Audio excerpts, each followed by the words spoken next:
mega war is heating up because Lord knows, y'all, we cannot just enjoy winning for like 5 minutes. We have to step on our own junk. And I think we're on this trajectory now where everybody is fighting and you have to pick a side. And I think if we have to pick a side, we know what side we're on. I know Mock and I know what side we're on, but there's definitely a rift happening in the conservative movement. And we got Mark Levin fighting with Tucker and Ben Shapiro fighting. And like, we've got Candace fighting with everybody. And it's just, you guys, it's crazy. Like all of a sudden over the past month, it has just become like everybody's fighting with everybody. There's all this infighting. So Mark Levin is talking about Tucker wanting to debate him. We've got that video here. I got a very strange text this morning from Tucker Carlson, 10:16 a.m. I'll read it to you for verbatim.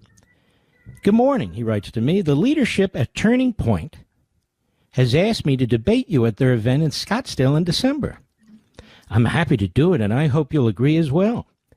Beyond the personal insults, which I'll try to keep to a minimum, there are real and important ideological differences between us, and I think the country would benefit from an extended conversation about them. So again, I hope you'll accept. Let me know. Thanks. The guy is desperate. He's taken a hit on his podcast. He's fighting like hell for his career. He's fighting like hell for his reputation. People are awakening to what scum he actually is. Yikes. And he thinks I'm going to platform him. He thinks I'm going to help him kick up his podcast ratings. What would Charlie say? What would Rush say? What would any rational response? Here it is. I wrote him the following.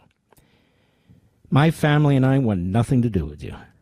What you've become, your vile libels against my faith, millions of Christians, and in my view, what you seek to do to our country. There's nothing to debate. You're a Nazi promoter. You're the modern-day David Duke. I debate people with whom I disagree for a living, who are a lot smarter than you, but for whom I have some respect. I'm also disappointed in TPUSA that continues to platform you. It's not about free speech. You can be heard by millions regardless. Some unsolicited advice. Stop long enough to remember who you used to be. Okay, so he doesn't want to debate Tucker. And by the way, I don't know if Tucker is the modern day David Duke. I don't know if I necessarily agree with that. I think Nick Fuentes is the modern day David Duke. That's what I think. But anyways, he doesn't want to debate Tucker, but Tucker wants to debate him. But Tucker also has been, he's been asked to debate Ben Shapiro, but he doesn't want to debate Ben Shapiro. It's all very strange. Like there's this strange triangle going on. And he is fighting with him. He's fighting with Ben Shapiro too, because he's also a Jew.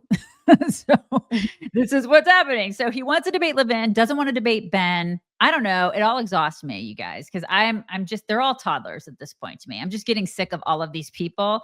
But this is Ben talking to Megan about Tucker's stance on Maduro. Okay. Because Maduro, according to Tucker, is somewhat of a decent guy. He's not so terrible of a guy because he's socially conservative. I'm not really sure what that means, but this is my favorite version of Ben Shapiro. I'm just going to be honest, because I like it when he gets feisty. So I just wanted to share this clip with you. Two, saying last week that the Venezuelan regime of Nicolas Maduro is actually not that bad because they're being attacked by, in his words, globo homo. Tucker's made the point, I'm not going to here to be Tucker's defender, but he's made the point that Maduro is culturally conservative. Who gives a shit? The guy's a communist dictator. Everyone in his country is eating dog. He's shipping fentanyl to the United States to kill Americans. Why do I give a shit whether he's anti-LGBTQ rights? This is the number one thing about Nicolas Maduro. You know how far down the list you have to get before you can get to anything remotely recommendable about Nicolas Maduro? I did ask him yesterday.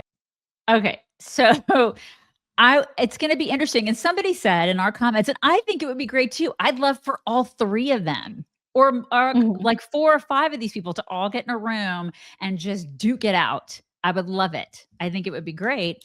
I don't think that'll ever happen, but yeah, I think it would be good too. And I do think It's weird, like Mark Levin was saying, I'm not going to platform you, Tucker, but I was like, I'm pretty sure it was someone else offering the stage. So it's kind of like somebody else platformed, and the idea is for you guys to hash it out. I think that's probably good for the conversation, but I also understand not wanting to talk to Tucker. I thought Mark that was probably the most dramatic I've ever seen Mark Levin be, and he has a flair for drama. I didn't love that response, but I think Tucker should debate Ben also, since Ben seems willing and open to it. I think so too. I don't know why Tucker would want to debate Mark and not Ben, because actually I think the Ben Shapiro conversation would be much more productive than a I Mark Levin agree. versus Tucker. I agree. I think he's a little bit more relevant. I know this. Listen, don't get me wrong. I like Mark Levin. I just think Ben Shapiro, he reaches a different kind of audience. I think that right now the two of them reach probably the same audience more so than Mark Levin. And I think it would be a lot more productive, if that makes sense. And I don't know why. I don't know why they don't do it. They've been at each other's throats for like 2 years. So just do it. Yeah. If you're going to do it, do it. I don't know why they don't.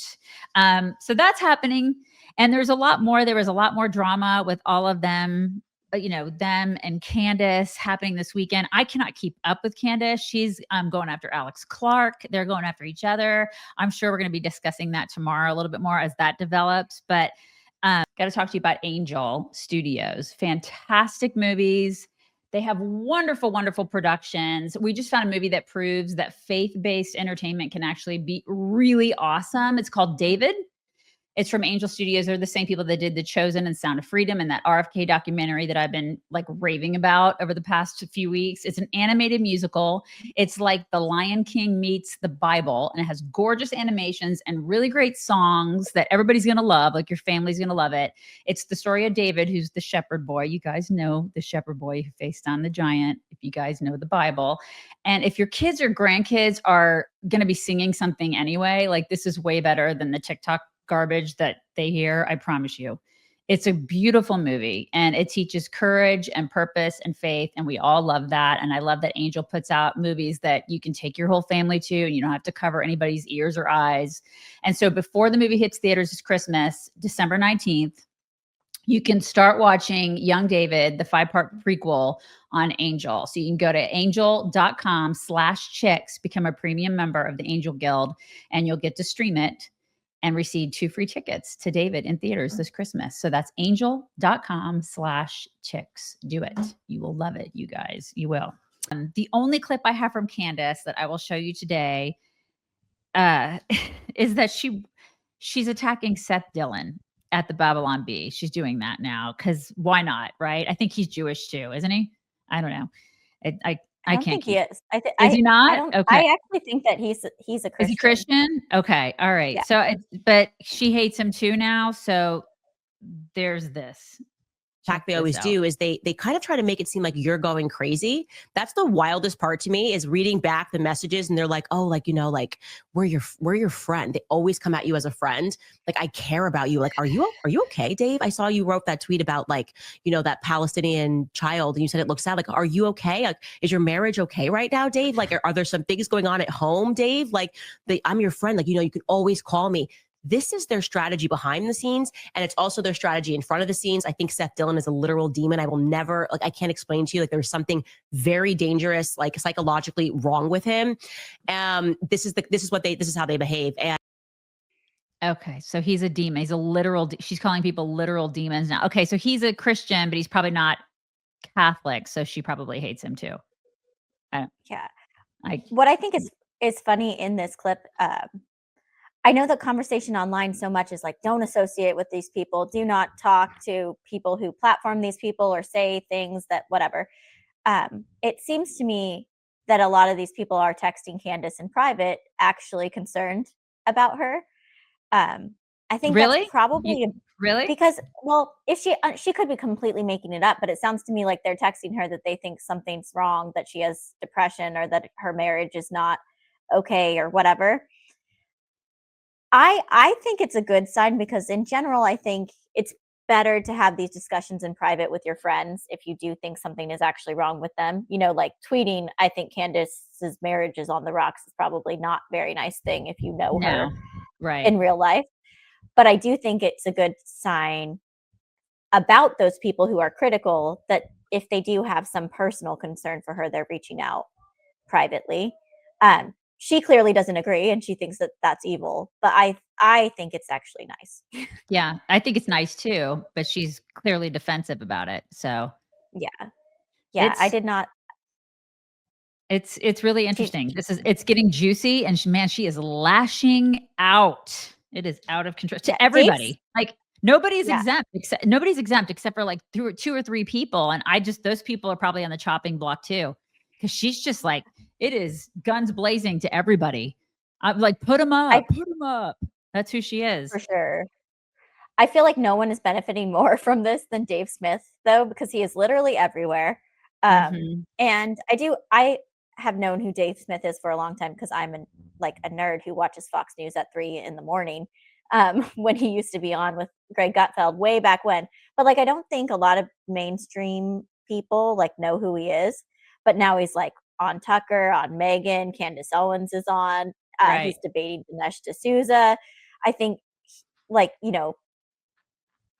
his profile has blown up over this infighting thing. Yeah, he's definitely And benefiting. He's benefiting and she's benefiting because she's got the number one yeah, podcast, and she's very, very excited to tell everybody about it at every turn that she's got the number one podcast, right? So it's all they're all those two are benefiting, and anybody that is like in her inner circle is benefiting from that. So I guess congratulations.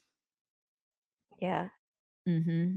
I, Yeah. I don't like the infighting personally, but I'm not a fan either, hopefully, but if it involves people who are actual, Hitler lovers, I'm going to take a side. mhm, And there are people starting to yeah, take sides because it used to be, and I'm old enough to remember when we would shun people like David Duke and we would be like, that guy's a scumbag. We don't want him near us. You don't get to sit at my table. I mean, you can say the bullshit that you want to say. I don't care. I'm not squelching free speech, but that doesn't mean that you get to sit at my table because I'm sorry. It's like I tell my daughter, you are who you associate yourself with. Doesn't mean those people can go be crazy someplace else. It's a free country still, but that doesn't mean you have to be friends with them or align yourself with them. And that's precisely how I feel about the stuff that's happening in our party right now. I don't have to align myself with these people, and I don't want them to align themselves with me.